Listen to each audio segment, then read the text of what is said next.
নষ্ট হবে, ইমাম বানান সমাজের সমাজও নষ্ট হবে। কাজেই আয়াতের ব্যাখ্যায় মুফাসসিরিনে কেরাম লিখেছেন, মানুষের ইমাম হওয়ার যোগ্যতা রাখেন দুই দল। প্রথম দলের নাম নবীগণ, দ্বিতীয় দলের নাম আলেম।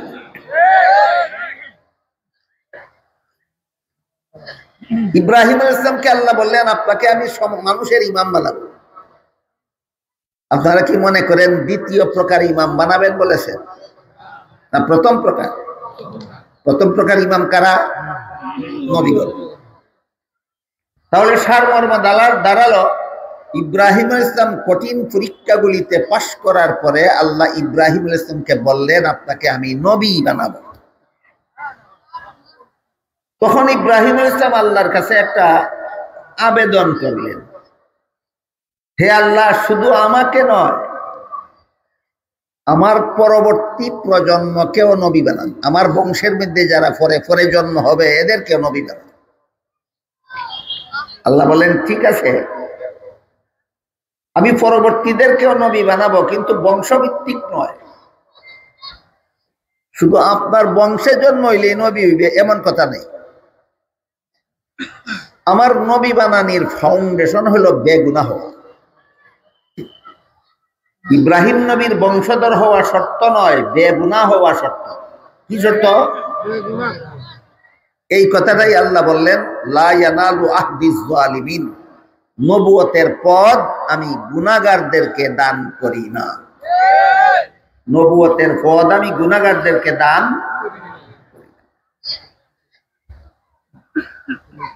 এর একটা উদাহরণ দেখুন। ইব্রাহিম আলাইহিস সালামের প্রথম ছেলের নাম ছিল ইসমাঈল আলাইহিস সালাম, দ্বিতীয় ছেলের নাম ছিল ইসহাক আলাইহিস সালাম। ইসহাক আলাইহিস সালামের এক ছেলের নাম ছিল ইয়াকুব আলাইহিস সালাম। ইয়াকুব আলাইহিস সালামের 12 ছেলে ছিল। 11 নম্বর ছিলেন ইউসুফ আলাইহিস সালাম। ইউসুফ আলাইহিস সালামের বড় ছিলেন আরো 10 জন।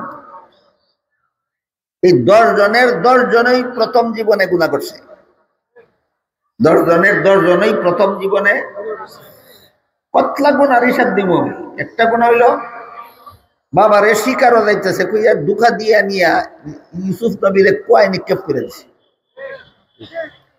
2 নম্বর কুয়াত ফলাইয়া বিকালে বাবারে গিয়া কয় বাগে খাইয়া লিছে। 3 নম্বর কাফেলার লোকেরা ইউসুফ আলাইহিস কুয়াত থেকে উঠানির পরে এদের নিজেদের গুলাম কইয়াবে চালাইছে। গুলি গুনাহ নয়? একটা দুইটা গুনাহ করছে না। ইয়াকুব আলাইহিস সালামের বড় 10 ছেলে শুধু ইউসুফ আলাইহিস সালামের উপর নির্যাতন চালাতে গিয়া অসংখ্য গুনাহ করেছে। একটারেও আল্লাহ নবী বানাইছেন না। একটারেও ওই লা ইয়ানালু আহদিজ যালিমিন, গুনাহগারদেরকে নবী বানাই। প্রমাণ পাওয়া গেল ইউসুফ আলাইহিস সালাম জন্ম থেকে মৃত্যু পর্যন্ত একটা গুনাহও করেননি, আল্লাহ তাকে নবী বানাইছেন। কাহিনী বুঝে থাকলে বলুন, আল্লাহ কাকে নবী বানান, কাকে বানান না?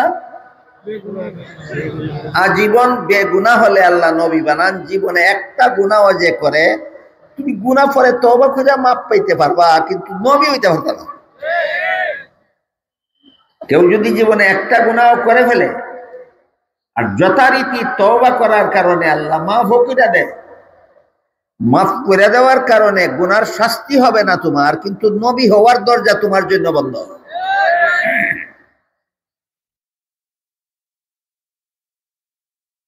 বলুন তো, ইউসুফ আলাইহিস সালামকে আল্লাহ নবী বানাইলেন কেন? জীবনে একটা গুনাহ করেছিলেন। বড় 10 ভাইকে নবী বানালেন না কেন? গুনাহ করছিলেন।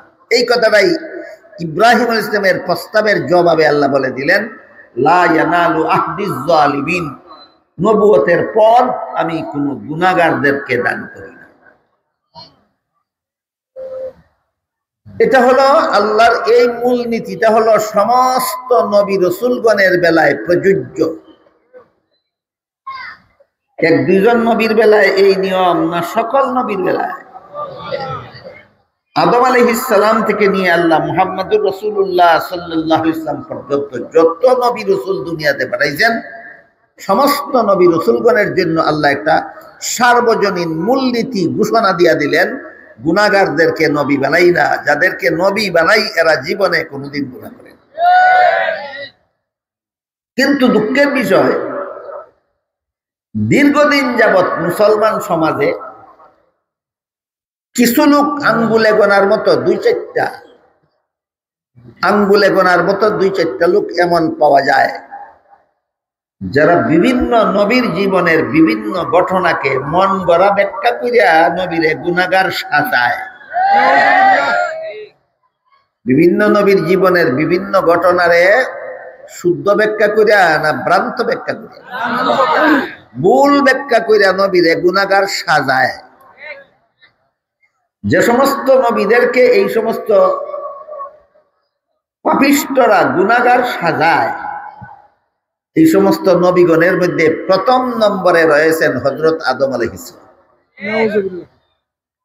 যেসব নবীদের জীবনের বিভিন্ন ঘটনারে ভুল ব্যাখ্যা করে যারা গুনাহগার সাজায়, এই সমস্ত নবীদের এক নম্বরে আছেন আদম আলাইহিস সালাম।